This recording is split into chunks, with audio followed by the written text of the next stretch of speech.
Venim d'una situació en què hi ha hagut una molt mala gestió, hi ha hagut un molt mal finançament que ens han portat allà on estem. I on estem? Estem, doncs, per un costat, en una situació econòmica amb un ronament de tresoreria negatiu, que si sumem les societats i entitats públiques empresarials puja a un deute de menys 17,58 milions d'euros i que també paral·lelament tenim un deute adquirit de 119 milions d'euros, cosa que suposa un 110% d'endeutament.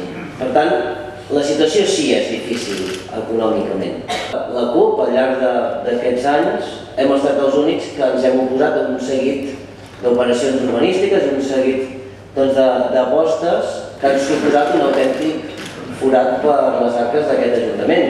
M'estic referint, per exemple, als aparcaments de Gintra. La CUP, de forma reiterada, dèiem que no s'havien de fer, doncs bé, estan fets, els diners estan gastats i aquests aparcaments ni es venen ni es lloguen i ja estan.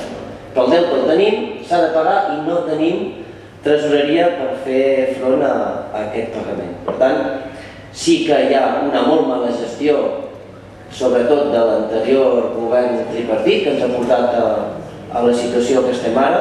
També tenim polítiques de punça que han situat econòmicament en una situació molt fràgil a l'Ajuntament de Mataró.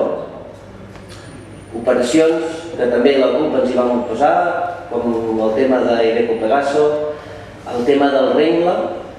Jo, si fos el gerent de Fomento, la veritat és que estiraria les orelles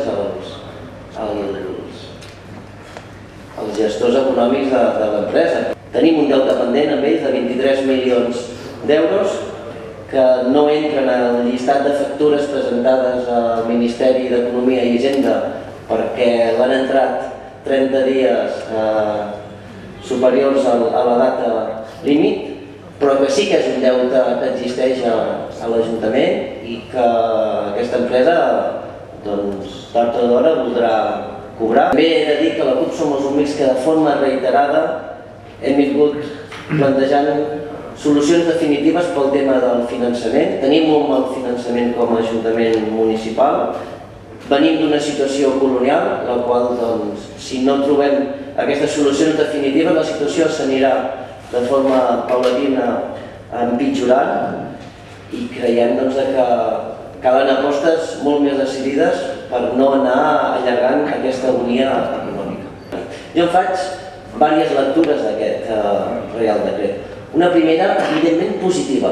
Hi haurà proveïdors que podran cobrar. Nosaltres pensem que això està bé en el cas especialment d'aquelles pimes, petites i mitjanes empreses. Sí que hi ha en aquest Reial Decret aspectes negatius. El primer és clar. Haurem de pagar un 5% d'interessos a un termini de 10 anys i hem de dir que nosaltres com a grup municipal i de la ciutadania ja n'estan farts de pagar interessos i més interessos per fer front al que he dit a mala gestió, per fer front a polítiques que no eren realistes. I també lamentem l'actual política estatal, que per un costat financia les entitats financeres i per l'altre, quan som els ajuntaments que volem tenir accés a aquest crèdit, doncs ens el fan pagar amb interessos. Això no és de rebut. Creiem que no pot ser que els ciutadans sempre hagin d'acabar pagant la mala gestió. I un altre aspecte negatiu que nosaltres considerem és que l'Ajuntament estarà intervingut durant 10 anys. A nosaltres ens inquieta que l'Estat hi pugui intervenir. També tenim moltes preguntes a fer davant d'aquesta situació. Què es pensa fer en un futur? Hi haurà un futur pla de sanejament? Què suposarà? Quines retallades comportarà? Discrepo del posicionament que ha tingut el Partit Socialista quan fa veure que no tenim problemes econòmics. Això em sona allò del senyor Zapatero quan deia que no estamos en crisi, no? És una mica aquesta sensació. Però també discrepo profundament del plantejament del govern quan planteja retallades i planteja en un futur proper un pla de sanejament, tot sota l'únic discurs de l'actual situació econòmica. Jo crec que ni una cosa ni l'altra. Ni estem tan malament perquè haguem de començar a retallar-ho tot, ni tampoc estem tan bé com fem veure que aquí no hi ha hagut una molt mala gestió de l'anterior govern. Si bé és cert que aquest préstec que ara se'ns planteja alleujarà la tresoreria a curt termini, també és cert que els nostres problemes econòmics, financers, són estructurals i que és precisament això que ara mateix no solucionarem.